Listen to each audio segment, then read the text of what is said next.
Tech Talk with Matthew Dickerson. Matthew Dickerson. Tech Talk. Sit back and relax. It's time to talk technology. Well, indeed, it is that time again. And Matthew is on the line in Studio 2 for his Tech Talk today. How are you going, Matthew? I'm ready to give you your weekly dose of tech trends, Tony. Oh, we have to keep up with what's going on, don't we? Indeed. Now, ChatGPT is moving ahead, as you would expect it would be, at a rapid pace, going into new areas and really extending what they can do.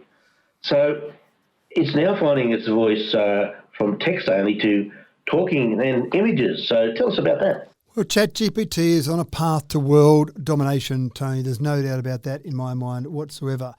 In the past, they've been relying on text only. So you go on a computer, you type in your question or your information you want, or you go onto a phone and use the app and type in that information. But ChatGPT always knew that there was a slight disadvantage compared to Siri or Amazon's Alexa, for example, because you can talk to them. You can have a two-way conversation, get information back. The information you can get back is probably not as good as ChatGPT, but at least you can do it all verbally and audio rather than actually having to do any sort of text.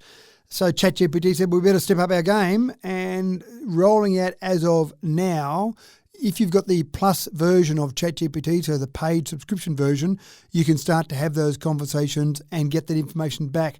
The information is just as comprehensive as it is when you type in text information, but you can get it back all from an audio perspective. So that's fantastic. And they've also moved into images. So creating images, they've been able to do that for some time now with DALL-E 2, but it's been a separate program. So they're rolling in everything all together, Tony, because they want to dominate the world. And this is what's happening. Every good feature, every good facet of every other program, ChatGPT is saying, we'll have some of that as well. Let's stick it in here and make sure we can take on the competition, who are flagging well behind ChatGPT at this stage, struggling to catch up. Well, it'll be interesting to see where the Chinese are with this, because, you know, with their control over information in the internet, with, you know, the firewall of China and everything, I wonder if they've got some sort of equivalent, and if they did, I wonder how they would control the freedom of information. Tony, you're talking about China here. I've got to be careful what I say, but I think the one thing they have worked out how to do is control information and make sure people can only get the information that they want them to have. So it is interesting, but there is an equivalent of ChatGPT in China. You've got some AI versions, if you like. If you are in China, you can still use things like ChatGPT.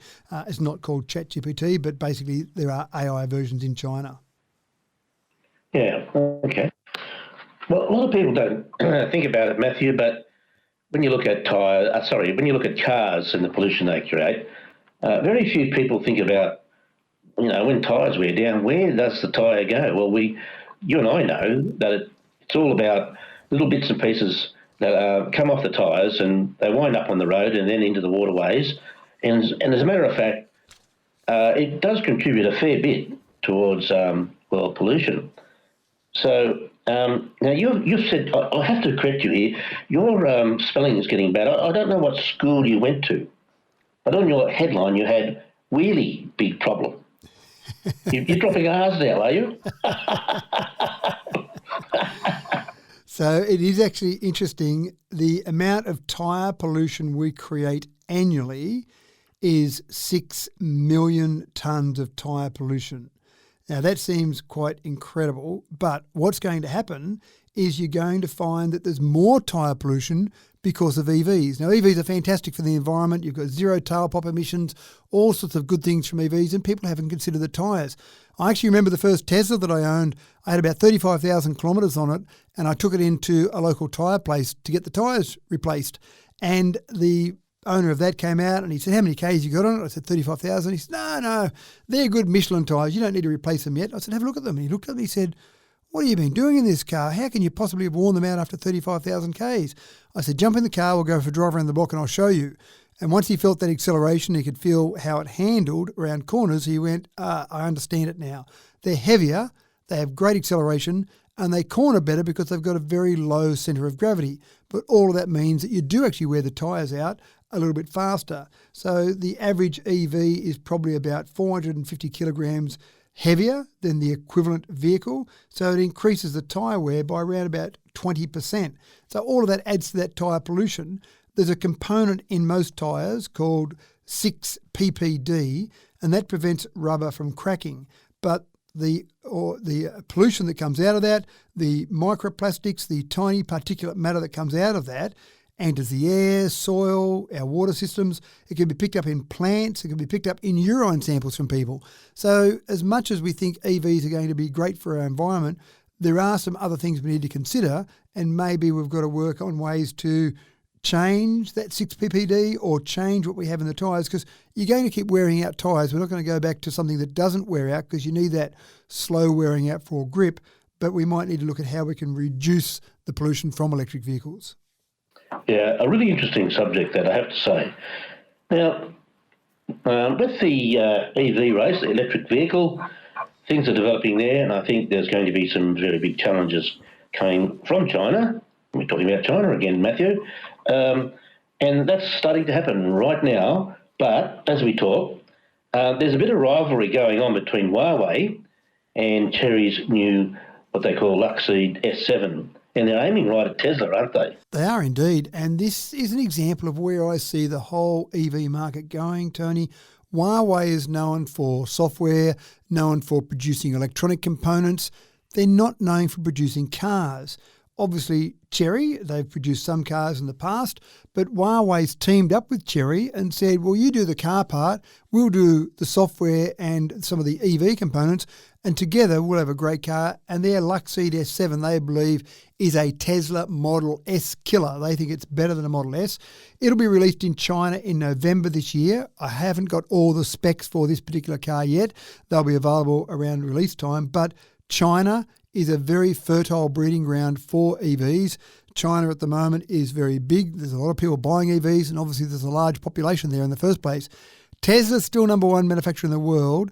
At the moment, BYD, based out of China, is number 2 in the world, and a lot of that is based on the sales they get out of China. So this is where I'm seeing the real change and the real excitement at the moment. You've got your traditional manufacturers, the Fords, the Toyotas, some of those that have been making cars for a long time, and they're still making cars in a somewhat traditional way and trying to adapt. Then you've got these new players in the market, like Tesla, like BYD, like now Huawei and Chery, and they're approaching things completely differently. They are saying, we're not making a car, we're making a computer and putting some wheels on it. There's a bit of an issue, though, of course, with Huawei. America hasn't let them into the country. That then affected other places around the world, including Australia, for their communications products. Will that apply to their vehicles as well? Are authorities worried about what their cars might do in terms of that communication aspect of it?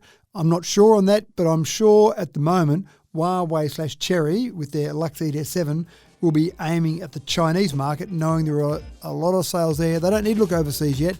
They've got enough sales there in China. They can keep focusing on that. It's been another great session on Binjang 91.5 with your Tech Talk. Thank you very much. Thanks, Tony. Always my pleasure.